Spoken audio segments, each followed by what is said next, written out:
welcome to the Canadian SME Small Business Podcast, where we delve into the heart of Canada's economic engine, small and medium sized enterprises.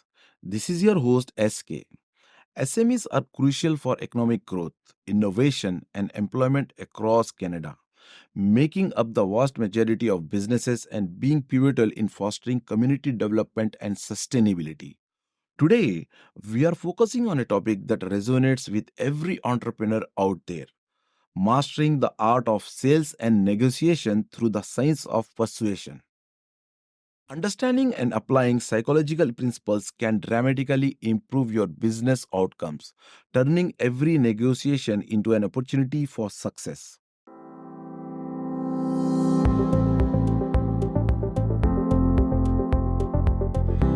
Good morning, Ben and Darren. Welcome to the Canadian SME Small Business Podcast. It's a pleasure to have both of you with us today. How are you?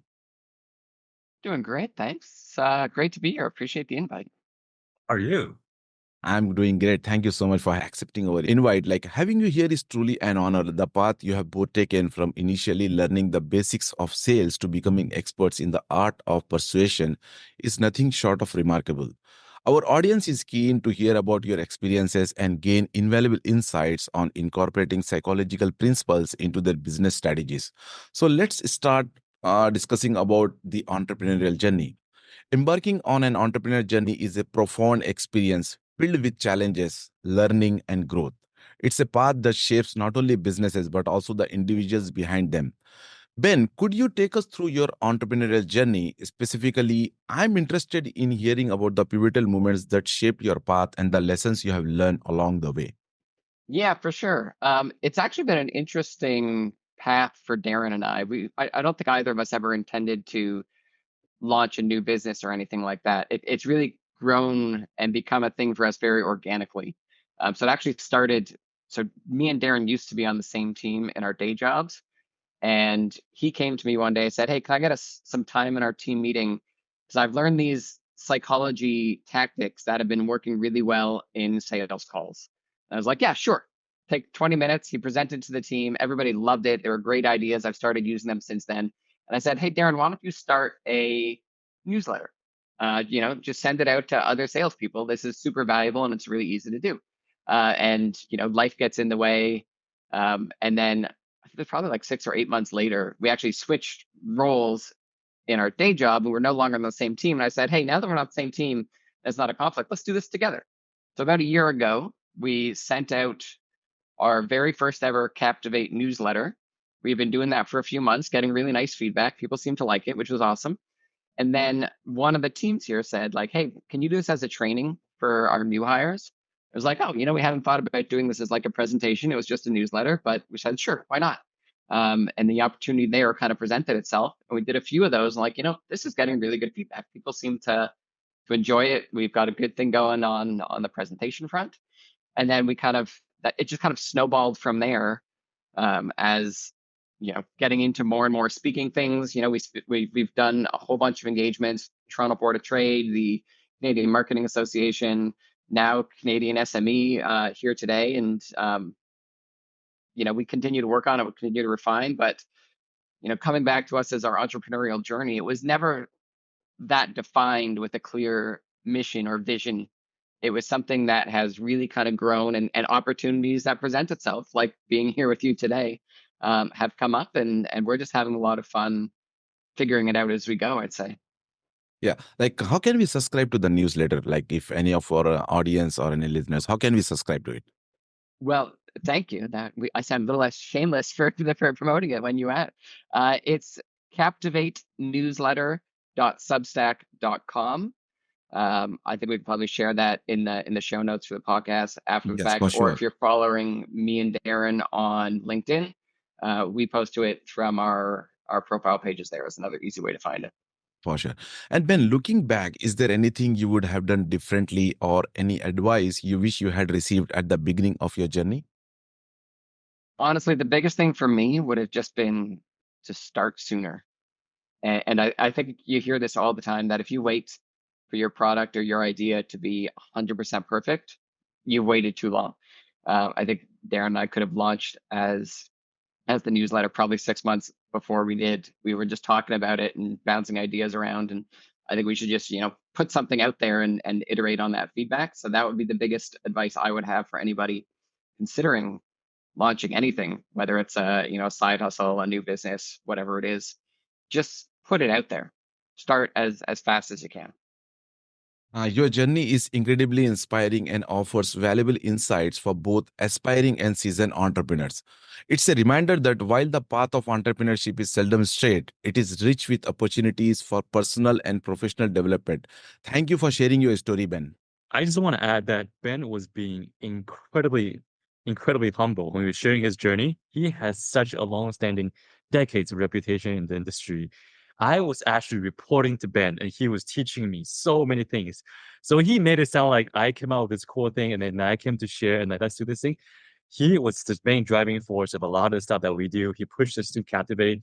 I just want to point out, it's been so much fun working with Ben, and yeah, and this is really, we came together. I think we both realized we're doing a lot of cool stuff along the, like outside of our day jobs, and we just sort of came together. And Ben's been pushing us forward ever since. Thank you, Darren, for adding and sharing those insights with our audience. To all our dedicated listeners out there, Ben's journey underscores a universal truth about entrepreneurships. It's as much about discovering ourselves as it is about building business. Each challenge faced and obstacles overcome serve as a stepping stone towards greater wisdom and resilience. Let's Ben's and Darren's story inspire you to embrace your entrepreneurial path with openness and curiosity. Remember, the lessons you learn along the way are just as valuable as the successes you achieve. Keep pushing forward and don't forget to enjoy the journey. Now, Darren, let's discuss about the emotional side of decision making. We often discuss strategies and techniques in businesses, but the emotional aspect of decision making is sometimes overlooked, despite its critical impact. Darren, could you share how an understanding of emotional aspects can significantly alter the outcomes of business negotiations? Yeah, for sure. And also, SK, you mentioned that it was often underlooked and underappreciated. It's so true. So Ben and I, we do a lot of studies around this. And obviously one of the things you probably hear a lot around is when we make decisions, actually about 90% emotional and 10% rational. And that's 90% of 10. That's a huge difference between the two. So a lot of our decisions are very, very emotional inherently. I think that is definitely underappreciated. And I know you mentioned, how does that significantly alter the outcomes of business negotiations? I think that alters the outcome of any conversation, any negotiations in general. So I think one of the first things that we really need to realize that humans are so much more emotional than we think we are. And when you have any negotiation, any conversation, make sure you're appealing to the emotional side of that person as opposed to the logical thing. One of the things that recently actually, so this is a super humble brag, but like I'll be publishing a short story, and I've been going through this process of talking with the editor and his writing coach about things I'm writing. And she's like, listen, you got a lot of good stuff, but it just seems like you're giving me a lot of talking points. We don't care about your lessons. The readers will take away the lessons they want to take away with. We want to hear about how you feel about this. We don't want to hear your lessons. We want to hear how you feel. And she keeps coming back to that. And then I ended up realizing, oh my God, yeah, why am I pounding readers with lessons? Nobody cares to listen to my lessons. People want to connect to me emotionally, right? Like Maya Angelou has a great quote. She's saying that people will forget what you said, but they will never forget how you make them feel. And I think that's really important. And as we talk about a lot of these things, one of the things that I'm going to take away from this is not the specific way that you word a question. It's about how you created a platform for us to talk about this. And this was a fun hour that we spent with our listeners. And these things last way longer than our rational thoughts. Right. And Darren, as you rightly said, emotional connect is very, very important for in any industry or in any conversation. That is very, very important. Like, Darren, is there a memorable instance where you leverage emotional insights to navigate a negotiation to success? Yeah. There's one pretty recent I'll share.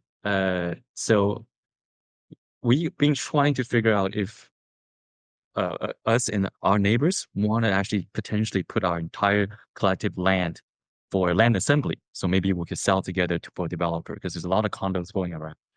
And And this is a long process, so I'll spare all the details, but obviously you can imagine if you want to do a land assembly, everyone needs to be on board to even have the assessment to start with, let alone like even selling it. So this is a long process, but everyone needs to be on board. And there's one unit very, very specifically that they are very against it from the very beginning. And they have many, many reasons. And then different realtors, different neighbors have come to them with different numbers and like how much is gonna money could make you, how much this will cost you, what is the financial upside. And she said no to all of it, despite there's clearly a financial upside for her. And she's like, because I don't want to take these risks. My daughter's school is here, my job is here. This I don't care about this. I just want my life to be the way it is. And she was saying no to a lot of stuff. And eventually I had the chance to sit down with her and I really listened to what she wanted to say. And then she said, listen, I'm a single mother.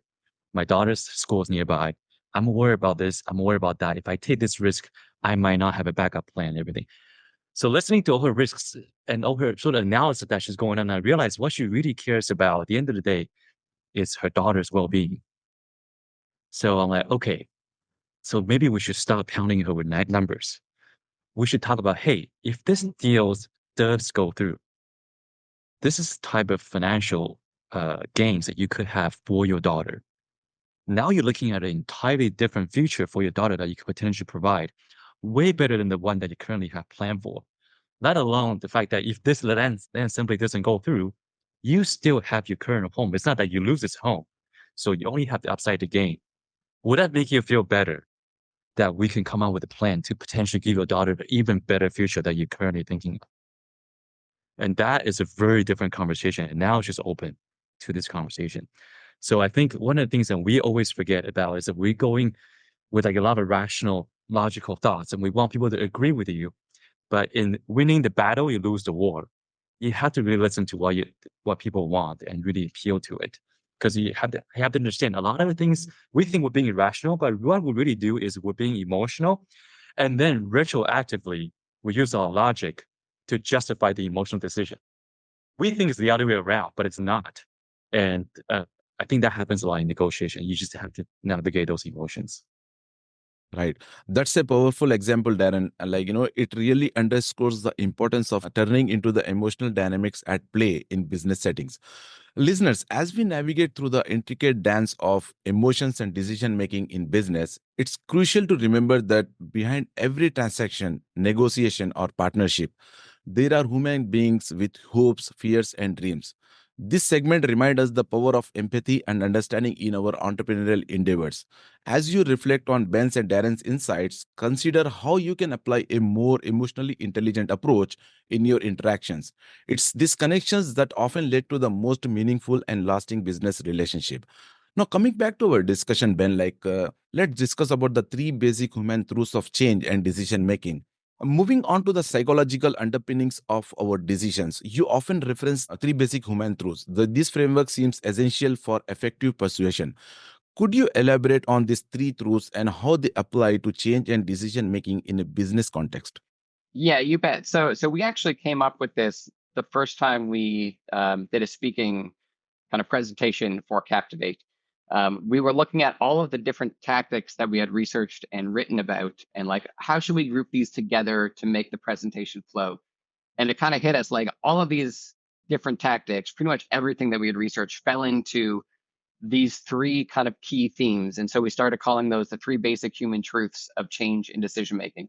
So they are: the first one, people are lazy and they hate change. That for most people is pretty self-evident once you hear it said out loud.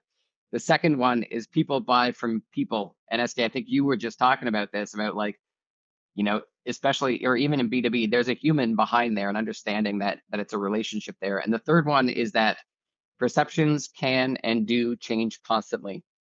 And while, as humans, we like to think that the perceptions of things around us are objective. We see things the same if we observe the same thing. The reality is, the time of day, your mood, what you had for breakfast, if you slept well last night. Perceptions are malleable and they change frequently. So, you could have a different answer for the same question from the same person on 2 different days. And I think understanding that you can change their perception and how they're going to take that information is kind of that third key area. And there's a ton of individual tactics and principles you can put into each of those three buckets to help you bring it to life.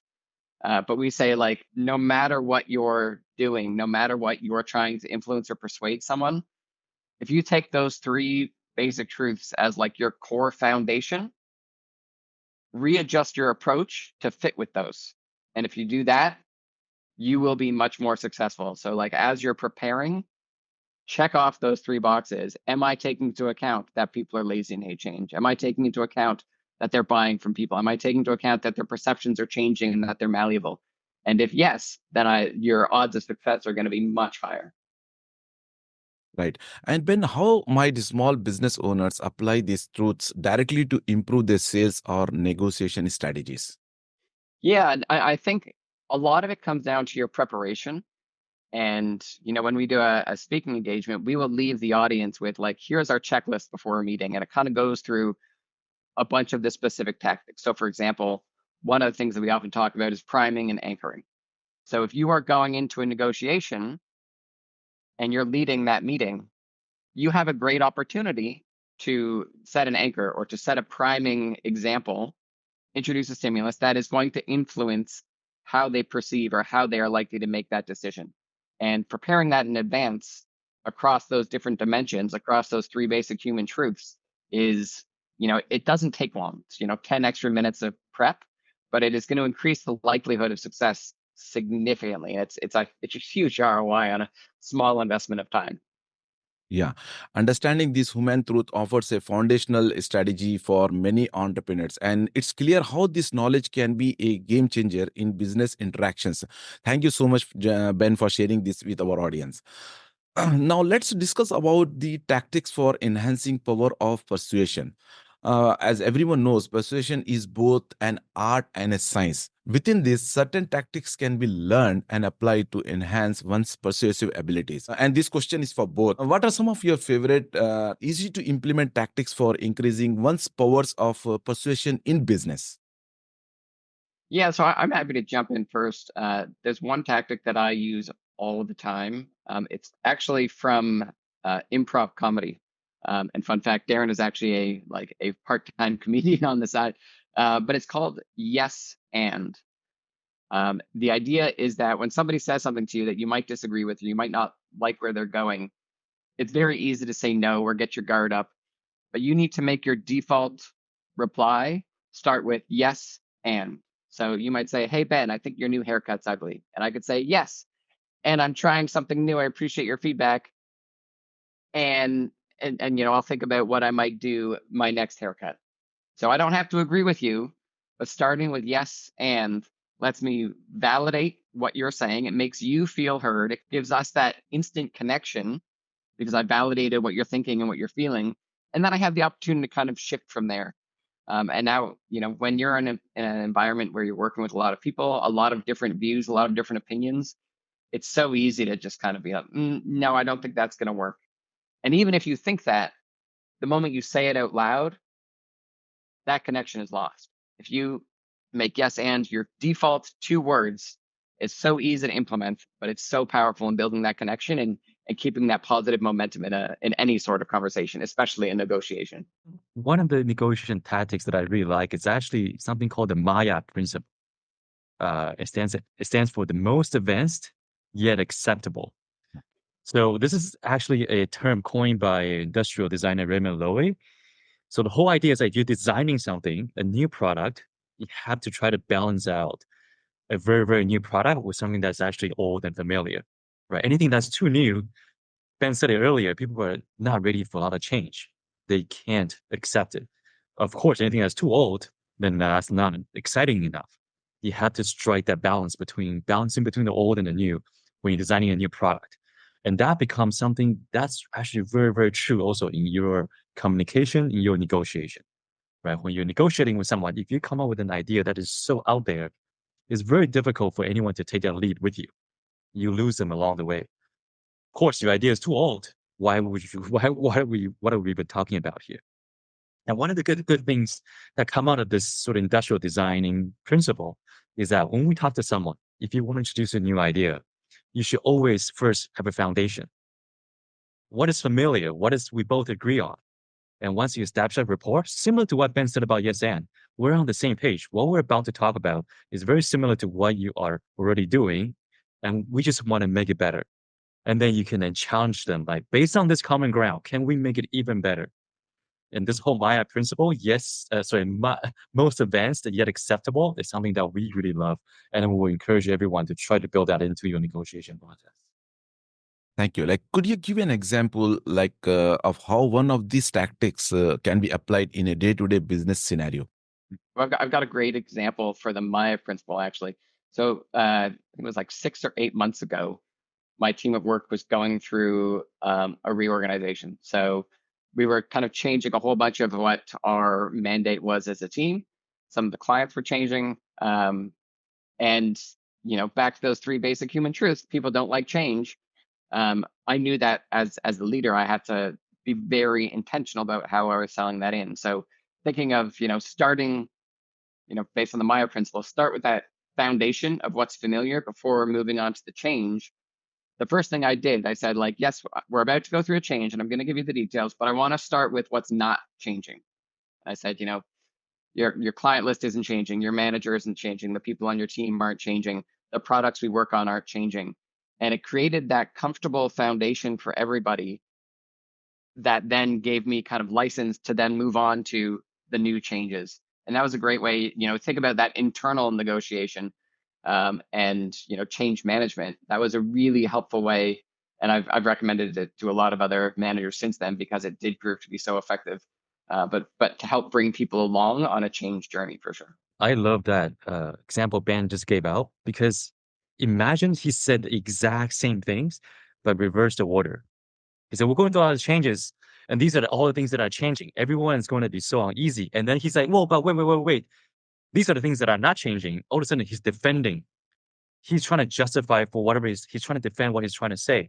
But if he reversed that order by saying that these are things that are not changing, everyone's ready to talk about it. And now everyone's listening for what are the things that are changing. And that is a very, very different mental process for the listeners, just simply by changing the order of the talk track. Like, I personally would like to thank both of you for sharing this example. Like, personally, I think, like, the first thing I will be doing after our conversation is I'm going to subscribe to your newsletter. Also, I will be sharing your newsletter and asking our followers for Canadian SME to subscribe for it. Like, I think I have learned a lot, and like the tactics that you have shared not only sound practical but also incredibly effective for anyone looking to refine their persuasive skills. Thank you, Ben and Darren, for sharing those with us today. It's our pleasure. Thank you again for having us and for the great conversation. Yeah. Now, like, let's start discussing about getting started with psychology in business. This is one of the important topic for our listeners and for me as well. Like, Ben, incorporating psychological principles into business activities can seem daunting to those unfamiliar with the field. For our listeners looking to get started, like, what are your strategic tips on integrating psychology into their business practices? Yeah, that's a great question. I think that even just the wording of the question is almost intimidating. I'm going to integrate psychology. Does that mean I need to go and take some courses and become a psychologist and then figure it's so simple to do, but it does sound very daunting. So I'm glad that you're giving us the chance to kind of maybe demystify a little bit. I think the biggest thing for us, and I think kind of Darren spoke about this a bit earlier and does a great job of articulating it, is realizing that people are making decisions largely based on an emotional reaction. It's that gut instinct. And we can come armed with all the data and all the charts and graphs and logic in the world. But if your gut instinct disagrees, doesn't matter how great my data story is. I need to spend that time making sure that I'm bringing along the emotional side along with the rational side. You don't drop that completely, but you need to appeal to that. And without going any deeper into any of the psychology or any specific tactics or principle, it's that is the foundation. It is, how am I thinking about approaching this with that emotional lens, knowing that the person across the table is a human and therefore driven by emotions. That's, if you take one thing away from listening to this conversation, it would be that. Start with the emotions. Right. Are there any common pitfalls or misconceptions that they should be aware of as they begin to apply these psychological principles? Yeah, I like that. I think it's interesting because we do talk so much about this emotional side, and I think that's in many cases what's missing. Sometimes we've heard people say, "Do we then drop all the rational stuff?" And I hope we're not giving that impression. You do need that combination. For one, because all of your competitors are probably doing the rational side very well, and you need to at least match that. And two, even if somebody makes a emotional decision, they still need the rational elements to justify that to themselves and to their colleagues and their peers. So it's really that 1-2 punch of making sure that, yes, you're appealing emotionally first and foremost, but you're backing that up with the data or rational elements to help them justify that decision because they're going to have to justify it to somebody, even if it's just to themselves. Right. When your insights provide, I believe, a clear path for every entrepreneur to begin leveraging psychology in a practical and more impactful way. Thanks for clarifying those steps and potential pitfalls. As we near the end of our conversation, Ben and Darren, like what final piece of advice would you offer to our listeners, especially those looking to improve their, like negotiation skills or to do better incorporate the psychology of persuasion into their business strategies? Yeah, for sure. Well, first of all, subscribe to our newsletter. Comes out once a month. We'll love to have this conversation with you. But one thing I think that's really been super helpful for me is really listening to your counterpart when you're having any negotiation, business, personal, because that is your material.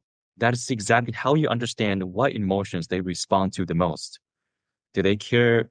Do they respond to urgency? Do they respond to a call for collaboration? Maybe they hate positive reinforcement. Maybe they thrive on negative reinforcement. You just don't know. Without knowing that, you cannot pinpoint the right emotions. Then you don't have the right anchor. You don't have the right common ground. So really practice active listening, and I mean truly listen. Don't just listen for like, oh, this is what I'm going to say when he says that. It's going to say when she says that. No, just really listen. Drop all the ammos that you have in your pocket. Just really listen. Take notes.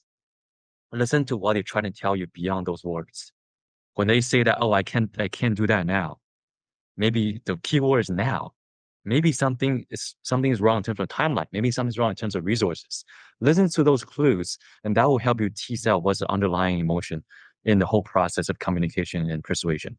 And if I could add one more, I would say when you're thinking about adding this in, persuasion or sales, like anything else, is a skill that you can learn and practice.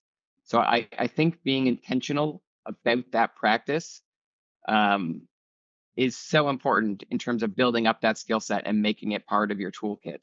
So we were actually very conscious of this when we started the newsletter that we do it monthly because we want to give readers enough time to practice each technique for a month. Right. If you go through that practice a few times and you manage to use it and you manage to build it into the way that you operate, it just becomes a habit. It becomes part of your toolkit. The way that like now I just instinctively reply with yes ands as an example.